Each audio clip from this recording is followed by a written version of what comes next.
Chapter 12. The Cat and the Painkiller. One of the reasons why Tom's mind had drifted away from its secret troubles was that it had found a new and weighty matter to interest itself about. Becky Thatcher had stopped coming to school. Tom had struggled with his pride a few days, and tried to whistle her down the wind, but failed. He began to find himself hanging around her father's house nights, and feeling very miserable. She was ill. What if she should die? There was distraction in the thought. He no longer took an interest in war, nor even in piracy. The charm of life was gone. There was nothing but dreariness left. He put his hoop away, and his bat. There was no joy in them any more. His aunt was concerned. She began to try all manner of remedies on him. She was one of those people who are infatuated with patent medicines and all new-fangled methods of producing health or mending it. She was an inveterate experimenter in these things. When something fresh in this line came out she was in a fever, right away, to try it. Not on herself, for she was never ailing, but on anybody else that came handy. She was a subscriber for all the health periodicals and phenomenological frauds, and the solemn ignorance they were inflated with was breath to her nostrils. All the rot they contained about ventilation, and how to go to bed, and how to get up, and what to eat, and what to drink, and how much exercise to take, and what frame of mind to keep one's self in, and what sort of clothing to wear, was all gospel to her, and she never observed that her health journals of the current month customarily upset everything they had recommended the month before. She was as simple-hearted and honest as the day was long, and so she was an easy victim. She gathered together her quack periodicals and her quack medicines, and thus, armed with death, went about on her pale horse, metaphorically speaking, with the hell following after. But she never suspected that she was not an angel of healing and the balm of Gilead in disguise to the suffering neighbors. The water treatment was new, now, and Tom's low condition was a windfall to her. She had him out at daylight every morning, stood him up in the woodshed, and drowned him with a deluge of cold water. Then she scrubbed him down with a towel like a file, and so brought him to. Then she rolled him up in a wet sheet and put him away under blankets till she sweated his soul clean, and the yellow stains of it came through his pores, as Tom said. Yet, notwithstanding all this, the boy grew more and more melancholy and pale and dejected. She added hot baths, sitz baths, shower baths, and plunges. The boy remained as dismal as a hearse. She began to assist the water with a slim oatmeal diet and blister plasters. She calculated his capacity as she would a jug's, and filled him up every day with quack cure-alls. Tom had become indifferent to persecution by this time. This phase filled the old lady's heart with consternation. This indifference must be broken up at any cost. Now she heard of painkiller for the first time. She ordered a lot at once. She tasted it and was filled with gratitude. It was simply fire in a liquid form. She dropped the water treatment and everything else, and pinned her faith to painkiller.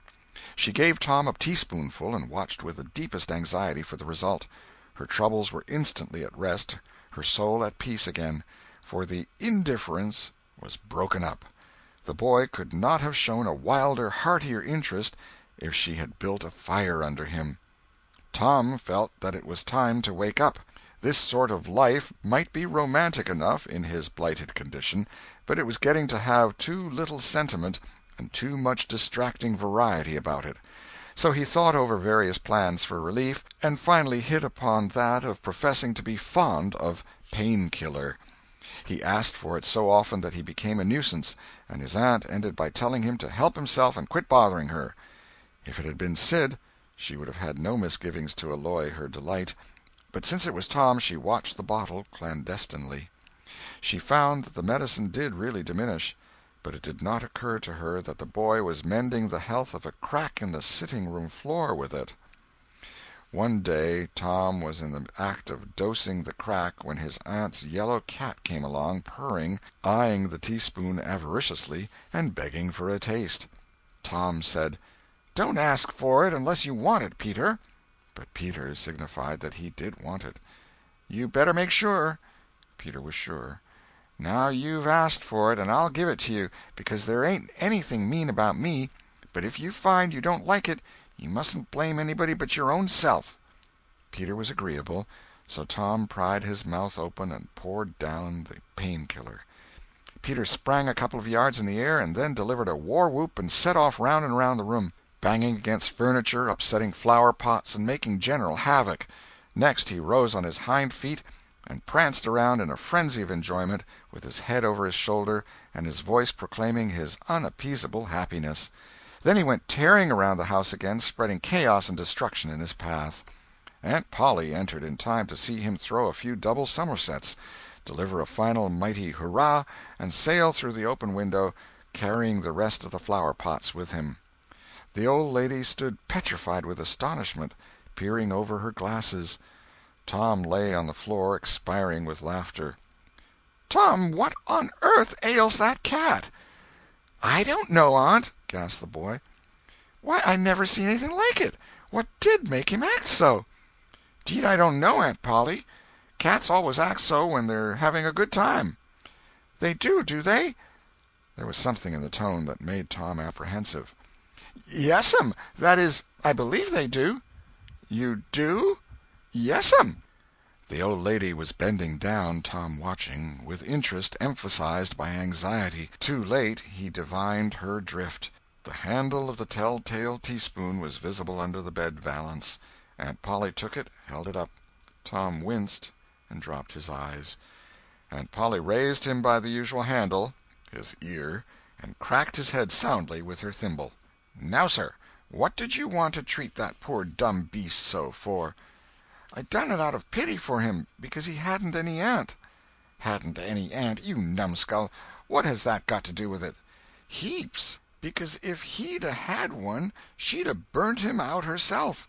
She'd 'a' roasted his bowels out of him 'thout any more feeling than if he was a human." Aunt Polly felt a sudden pang of remorse. This was putting the thing in a new light. What was cruelty to a cat might be cruelty to a boy, too. She began to soften. She felt sorry. Her eyes watered a little, and she put her hand on Tom's head and said gently, "I was meaning for the best, Tom, and, Tom, it did do you good." Tom looked up in her face with just a perceptible twinkle peeping through his gravity. "I know you was meaning for the best, Auntie, and so was I with Peter. It done him good, too. I never seen him get around so since—" "Oh, go 'long with you, Tom, before you aggravate me again. And you try and see if you can't be a good boy for once, and you needn't take any more medicine." Tom reached school ahead of time. It was noticed that this strange thing had been occurring every day latterly. And now, as usual of late, he hung about the gate of the schoolyard instead of playing with his comrades. He was sick, he said, and he looked it. He tried to seem to be looking everywhere but whither he really was looking, down the road. Presently Jeff Thatcher hove in sight, and Tom's face lighted. He gazed a moment and then turned sorrowfully away. When Jeff arrived, Tom accosted him and led up warily to opportunities for remark about Becky, but the giddy lad never could see the bait. Tom watched and watched, hoping whenever a frisking frock came in sight, and hating the owner of it as soon as he saw she was not the right one. At last frocks ceased to appear, and he dropped hopelessly into the dumps. He entered the empty schoolhouse and sat down to suffer. Then one more frock passed in at the gate, and Tom's heart gave a great bound. The next instant he was out, and going on like an Indian, yelling and laughing and chasing boys, jumping over the fence at risk of life and limb, throwing handsprings, standing on his head, doing all the heroic things he could conceive of, and keeping a furtive eye out all the while to see if Becky Thatcher was noticing. But she seemed to be unconscious of it all. She never looked. Could it be possible that she was not aware that he was there?